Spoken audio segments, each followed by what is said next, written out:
So all this machine's really doing is following a set of instructions, um, carving out. I think I put "We Are GP" on this piece. Um, the laser that we have works on the same basic structure. It does X and Y axis. This is the machine where we do all our guitar bodies, our necks, things like that. We've done furniture on it. We've done chairs. We've done all sorts of things. A lot of signs for people, stuff like that. We've done at least, oh my goodness, 140 or 150 guitar bodies on this thing. So it's got a lot of use. It gets a lot of use on a regular basis. It runs almost every day in here with some sort of student project.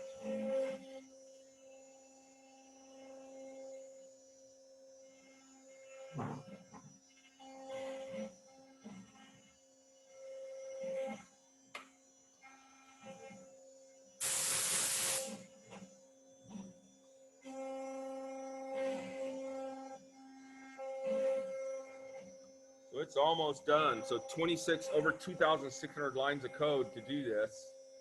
And it is right now a little over line 2,000. It's about 79, 80% done.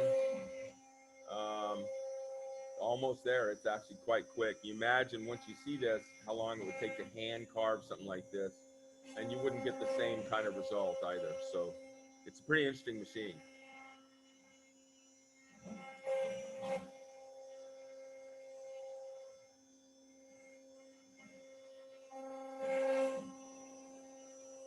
So as soon as it's done, I'm going to get the machine out of the way so I can get it out. So it's done. All right. So I'm going to move this so we can get it out of the way so I can pull those parts.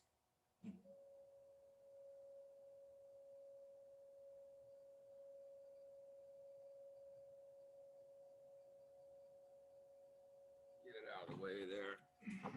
All right, we'll pull these and I'll show you what it did.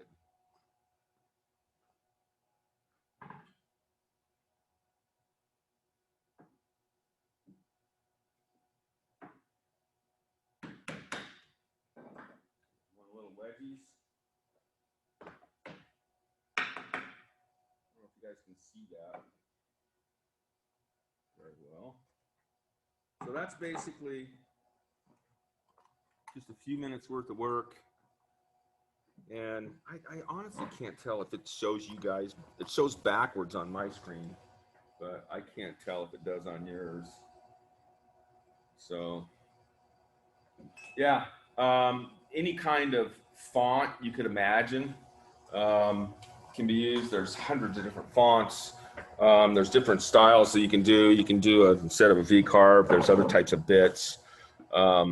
Lot of different. Yeah, that's a really good question, Riker. Why does it go fast on some parts and slow on the rest? It's due to something called ramping, and ramping is a pretty complex animal when it comes to CNC work. It tends to slow around corners. Straightaways, it tends to move faster. And the ramping is something that can be preset in the program, but it's a really complex animal. I know it fairly well, but not really well enough to describe it where you guys would understand it, you know? So let me move this up a little bit. So that's what it's capable of. There's still some fuzzies in there that need to be cleaned out. So what I'm thinking about doing with this is sealing this wood and then painting inside the letters. And I can make a mess, it doesn't matter. Just get some blue paint or something like that and get inside the letters and then sand the surface, and the paint will stay in the letters and supposedly look nice. I don't know.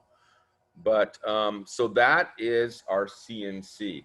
Now we have, so this is our big one. So you can see what we usually do is we mount 3 separate guitar bodies, one here, and one here, and they're bolted to the surface. So 3 guitars can be milled at one time. You can see some outlines of arms for a chair over there that have been done in the past, things like that. What else do I want to say about this guy? So this is our large 4-foot by 8-foot CNC. I don't know if you guys can see it, but this little guy right here was a test run on a fretboard for a guitar. And we did this on our small CNC. You can see these little guys here are bats. These are little, this girl was doing a themed guitar. It was Disneyland's Haunted Mansion. So there's all these little bats. And then there's this number 999 right here, which I guess is something that you see when you go on the ride at Disneyland. And then there's bats at every other fret location. So every other fret dot location. And what we ended up doing was pouring a kind of a pretty vivid blue epoxy into the bats. Actually, the bats were black. The 999 was a blue epoxy. And then on the headstock of the guitar, she had these 3 ghosts that show up at one point in time towards the end of the ride that she did blue epoxy in that. And then worked out pretty good. This was just a test run to see if it was going to work. But the amount of detail, if you look at the letters or the numbers right there, that 999 or the detail in the bats, our machines can get very, very close. And I don't know if you'll be able to see this, but I'll try and show it to you. I think I have one over here.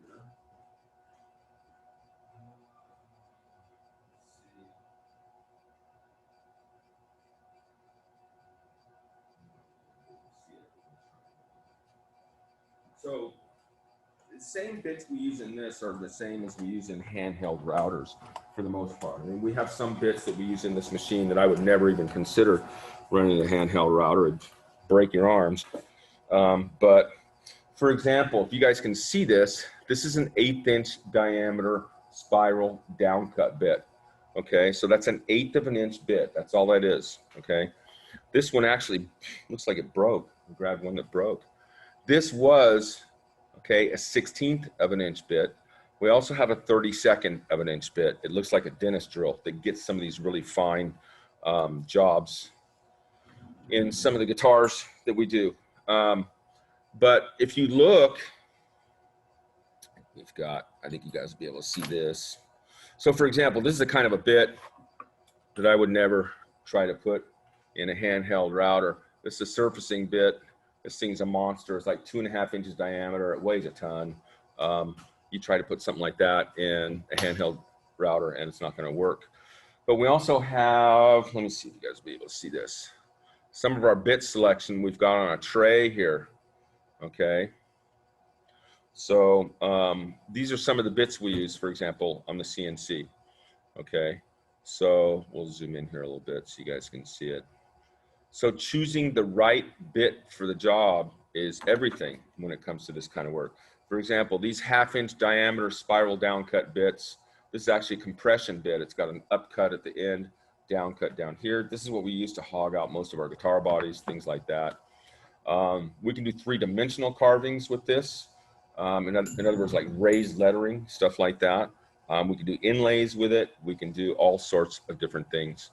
So it's quite the machine. It's a lot of fun to run. We're going to, I don't think I can do that without moving the camera. Let me see if moving the camera is gonna, I don't really want to move it. Really don't. So let me try something here. I thought that file was going to take a little longer to run, but I guess it didn't. So do you guys have any questions about the CNC or anything like that? It'd be really nice to get some questions once in a while to show you're at least kind of paying attention a little bit. It'd be very nice to get some questions. So if you have a question, please ask away. This machine itself was about, I want to say it was around 25,000 bucks. Then we have, let's see if we can see over there a little bit. I'll zoom out a little bit. Come on. You know, Riker, I wish that was the case, but as it stands right now, we cannot have students in the shop.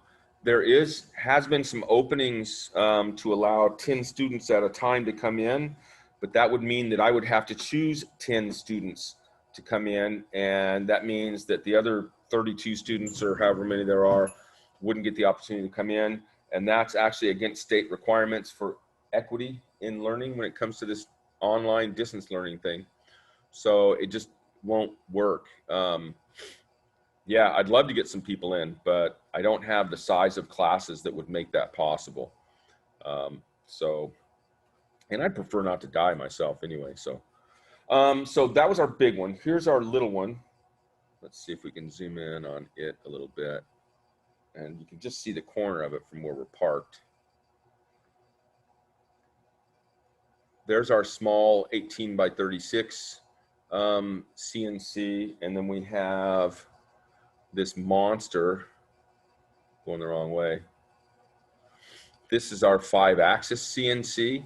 And as opposed to just having an X, a Y, and a Z axis, it also has 2 more axes on it. So it can approach material from the side, from underneath, from the ends, instead of just the upper surface. So that's our other big one. And then this one's pretty much our workhorse. This gets most of the use because we do a lot of larger projects in here. These things in the back here, I don't know if you can see them. It's just insulation foam for a house. They got giant sheets of this stuff, and it's pretty inexpensive. So what we'll do is we run for files that we're not sure if they're working well yet or not. We'll draw the file up and we'll run it in this foam first to make sure there's no mistakes or anything like that. A piece of foam like this is $1 or $2. A blank of alder to do a guitar body is quite a bit more expensive. We've run a lot of different tests on different student designs for guitars. That's, I think, a single cut. I'm not sure what's that. This one was a double cut. And students can also kind of see some of the different designs that are available. My first semester students aren't allowed to alter the designs in any way, but students that are here have taken the guitar class more than once have the opportunity. In fact, they're encouraged to try their own designs and create their own designs for their bodies. So it's one of those interesting things. This is actually one that took, I think we went through, it's called an F-hole guitar. It's a hollow body. And this one, I think we went through 4 or 5 of these chunks of foam before we got the file just right. So it is definitely worth its weight when it comes to running tests on some of these files. It can save a lot of material, to be honest with you. So that's our CNC. That's kind of what I have for today. Tomorrow, what we're going to do is we're going to assemble the face frame and mount it. There will likely be a little quiz right after that portion of the class. You guys also should know that this is halfway through the quarter, I think. So progress reports are going out. If you have any questions at all about your grade in here, if you're looking at your grade in here, please look on PowerSchool. Don't go by what you might see in Canvas. I finally got PowerSchool to what's called sync properly, where any quizzes or any grades you have embedded in Canvas automatically go to PowerSchool overnight. So I want to make sure everything's coming out right. So if you want to take a moment at some point in time and look at your grade on PowerSchool, and if there's any discrepancies or issues you see, let me know. If there's something you're missing, like a quiz or something like that, take it, let me know. Make sure you're going to get all the credit you need for passing the quarter, okay? And so can we request you to make us a guitar body and we can paint, design it. In the guitar class, yes, we've had that done before. It's not something that generally happens outside of that guitar class. It's quite a an undertaking to get everything ready for a single semester's class and get everything milled and ready to go. So it's not one of those things we just willy-nilly kind of just, oh yeah, let's just make a few more and throw them out there. It doesn't really work that way. It's a little more complex than that. The guitar class is an 18-week course. And I'll be honest with you, it takes every single day of every single week to complete one of these guitars. We do everything. We mill our own bodies and everything. We do our own fret work. We do our own soldering, electronics work. We do our own shaping, from machine shaping to hand shaping. All our finished work, all our sanding, we do everything here. So it's quite the course. It's a full-blown 18 weeks, semester long kind of thing. Riker, there are other avenues for creating instruments. There's a website called StewMac. I wonder if I can get it on this little thing. And I'll show you guys if I can find it, what StewMac has. Let's see here.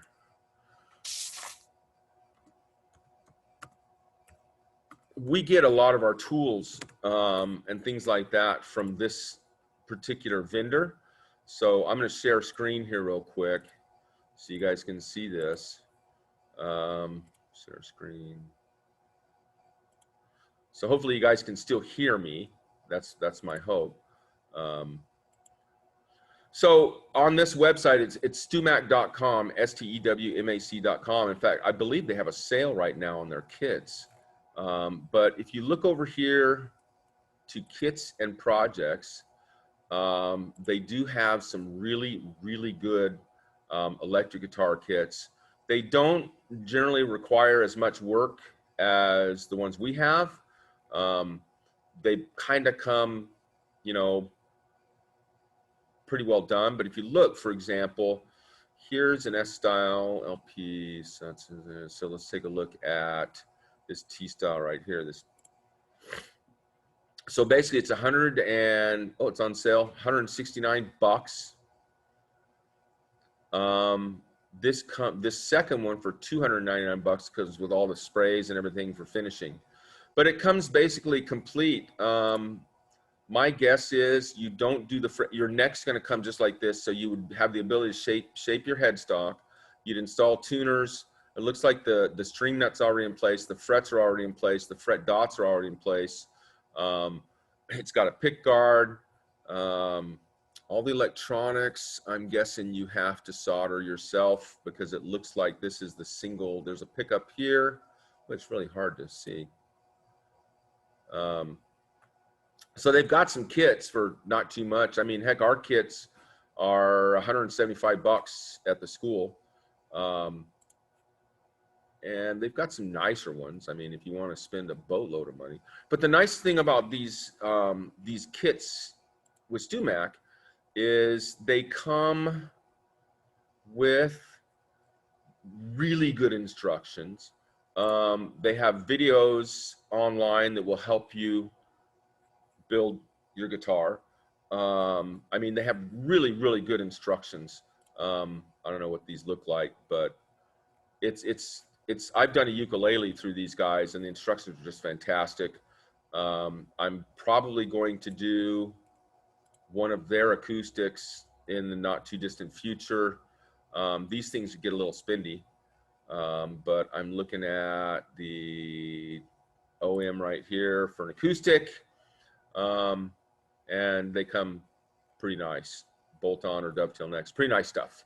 Anyway, so yeah, if you want to do,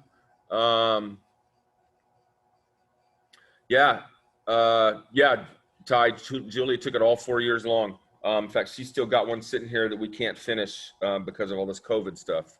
It's still just sitting here waiting for the opportunity to get in here and do it. But yeah, you can buy just bodies. You can go, I wonder if,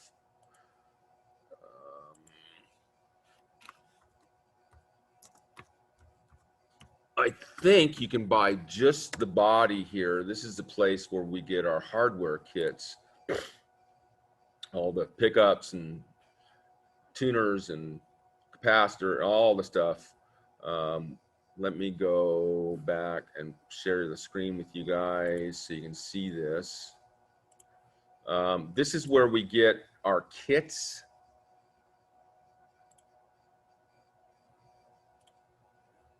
And so this is the stem guitar, and then their kits, body blank. Here we go, body blank and partially milled guitar kits.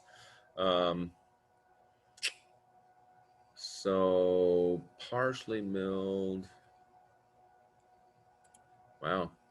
So basically it comes as just a block with the pickup recesses and the neck pocket already milled out. Basically you just cut the outer shape. Boy, I wonder if it has the stuff on the back. I'm guessing it doesn't. It doesn't show any pictures of the back. But I mean, that's as close as you can get. And that's got the whole thing. It doesn't, you could probably get a hold of these guys and say, man, I just want a body, nothing else. And I'm sure they'd sell you one. So there's ways around it. Yeah, Hunter made one. There's probably, well, geez, you know, what, 150 guitars have gone through here. A lot of the students that take the guitar class, they take it word of mouth. Somebody they know took it, or a brother or a sister took it, and it prompts them to take it. So it's definitely a popular class. I'm really interested in getting the acoustic side of it going. We should be able to do that here pretty soon. Okay. So if you guys have any more questions, happy to answer any questions you might have. That's our CNC. That's our little, let's zoom in on that bad boy since that's going on your, it's going on your nightstand we're doing. We'll drop down here. Whoops, wrong way. And we'll zoom in. And we'll drop down. So that was, I don't know, what did it take? A couple minutes of milling? That was about it, you know? So we'll get that assembled and mounted tomorrow. So we got that to look forward to. That's going to be it for today. If you guys could please see that you get your name in the chat window. Have a great day. I'm glad you guys were here. I look forward to seeing you tomorrow. Take care of yourselves, and we will see you tomorrow. Check your grades online to make sure everything's cool, okay? Bye.